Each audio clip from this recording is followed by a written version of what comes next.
Ayan, so magandang araw mga kababayan, and this is Divine PH.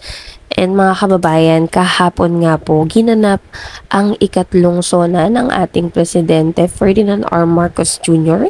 And isa po tayo sa nakiisa at nakisaya dito po sa may kahabaan ng Commonwealth Avenue sa may Batasang Pambansa. Bali marami pong ganap ang nangyari kahapon, no? Maliban doon sa nakikita niyo dyan sa video na dinumog po itong sona ni President Bongbong Marcos. Bali galing po yan ng iba't ibang probinsya, cities, para lang po maipakita yung suporta sa ating presidente. Ayan. Alam niyo mga kababayan, kahit na masungit yung panahon, umuulan and may times pa na maaraw, pero mas grabe yung ulan kasi may bagyo po. May bagyo po dito, no? Pero nakikita nyo naman na yung ating mga kababayang Pilipino hindi nagpapatinag. Ika nga, iba ang suporta, iba sumuporta ang mga Pilipino. Lalo na, karamihan po sa mga kababayan natin na umattend mga loyalista. Diba? Ay pamini concert nga po sila na inihanda para po sa ating mga kababayan na umattend dito sa event na ito. And syempre po dito sa event sinisiguro po ng ating mga kapulisan, kasi may mga naka-assign po dito na ating mga kapulisan para masiguro yung kapayapaan nitong event na ito. And other than that, may mga makikita po kayong artists na mga nag-perform nung araw na yan. And syempre hindi mawawala yung ating mga pro-government vloggers. Ayan, nakikita nyo po sila. Pero sa lahat po, all in all ng event na ito, may mga supporter tayo na nakaagaw ng pansin. Ayan, kung makikita nyo po, ayan si Miss Mara Tamundong. Ayan, nakaagaw ng pansin ko. Pero niya, ayan o, parang ang dami niya pong mga kasamang mga loyalista din. And kita niyo po kung gaano niya rin na-enjoy yung event. And syempre, kasama niya yung mga supporters din ng ating presidente. So, si Ms. Mara Tamundong nga po ay isa po siyang senior citizen advocate. Sa mga hindi po nakakakilala sa kanya, siya po ay taga Manila or Manilenya. Ayan mga kababayan, and marami na po siyang mga outreach programs na nagawa in support sa ating mahal na Pangulo.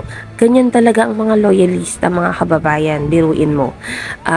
Sila yung mga loyalista na sa sobrang suporta nila sa ating presidente, na kumbaga na-adopt na nila yung personality din ng kanilang sinusuportahan, 'di ba?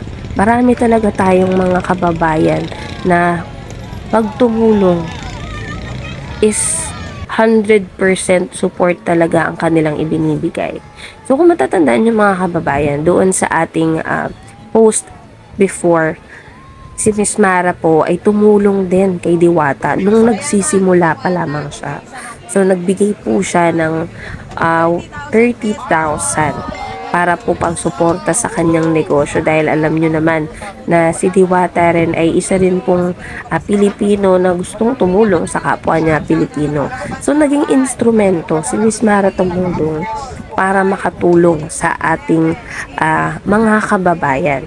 And hindi lang po yan mga kababayan, marami pa po siyang programs na ginagawa para makatulong sa ating mga kababayan.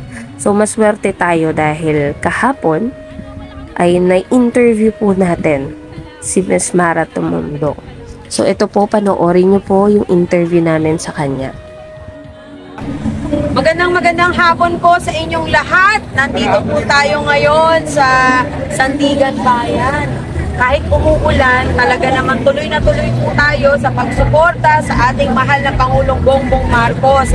Ako po si Mara Tamundong, kasama ang aking mga supporters ng ating mahal na Presidente Bongbong Marcos. Nandito po upang masaksihan ang sona ng ating mahal na Presidente. Siyempre, excited po ako personally na malaman ano po ba talaga yung nagawa ng ating mahal na Pangulong Bongbong Marcos para sa ating mga kababayan at yung mga plano pang mga programa na ibababa po niya para sa ating lahat ginawa kung hindi isipin po tayong mga Pilipino para higit na magkaroon ng kaunlaran at lalong pag-asa para sa ating lahat. Kaya nandito po ako personal na pumunta. Sabi ko nga, kahit may bagyo, anumang unos na pagdadaanan, hindi po maaawat ang aking pagsuporta para sa ating mahal na Pangulong Bongbong Marcos. Nakita ko po yung mga ilang kababayan natin na talaga namang very excited po sila nandito po sila umulan man o hindi, talaga namang umaga pa lamang nandito na. Kaya saksihan po natin mamaya, aabangan ko po ang magandang mensahe na ibibigay niya para sa sambayan ng Pilipino. Sana po pakinggan po natin ang kanyang adikain para sa ating lahat. Ito na rin po yung pagkakataon na tayo po ay magkaisa at magkaroon ng iisang puso para sa kabutihan po ng lahat. Maraming salamat po sa inyo. Alam niyo, masasabi ko lamang, talagang ang Pilipino kapag nagbigay ng suporta, talagang loyalty nandito eh. Parang ako rin po na talaga namang ang nais ko lamang, syempre, hindi lamang sa salita, kung hindi sa gawa, na ipakita natin yung talagang full support po para sa kanya. At nakita ko po na karamihan dito ay mga Marcos loyalists ng unang panahon pa, ng mga senior citizen, na talagang pinapakita pa rin nila kahit nasa kabila ng kanilang edad, ay nandito po para makinig sa sona ng ating mahal na Pangulong Bongbong Marcos. Yes ma'am, tanong lang din po, ano po masasabi niyo doon kasi marami pong mga kababayan din natin na nagtatanong na wala daw po achievements na ginawa ang ating mahal na Pangulo. Ano po ang reaction niyo po doon? Alam po ninyo, tingnan po natin yung mga naibigay at yung mga patuloy na mga Pilipino na nakikita po yung kaularan natin, lalo na nag-ikot ang ating mahal na Presidente Bongbong Marcos sa mga probinsya para makapagbigay ng magandang kagamitan para sa kaularan din po at ikakabuhay ng mga Pilipino. Siyempre, natutuwa po ako na makita at proud ako na sabihin na hindi lamang po niya sinasabi kung hindi ginagawa pa niya. Ma'am, ano na lang pong mensahe niyo sa ating presidente? Ang mensahe ko sa ating mahal na Pangulong Bongbong Marcos, keep up the good work at nandito po kami sa inyong likuran. Hindi po kami mawawala dahil ang adikain ninyong maganda para sa sabayan ng Pilipino ay talaga naman po kahanga-hanga. Kaya nandito po kami para maibigay ang buong pagmamahal namin at asahan niyo po ang suporta namin sa lahat ng oras. Thank you po ma'am. Bongbong Marcos. Ayan, kita niyo po. Grabe oh mga kababayan, ito yung mga ilang supporter ni PBBM. Actually ngayon konti pa lang yung mga yan mga kababayan. Hello! Ayan, tingnan nyo kung saan mga lugar sila galing. Nagpunta sila dito para ipakita yung suporta kay PBBM. Umulan man o umaraw, kanina mga kababayan, napakalakas po ng ulan. Pero makikita nyo naman itong mga kababayan natin, nandito pa rin, di ba? Hindi papatinag.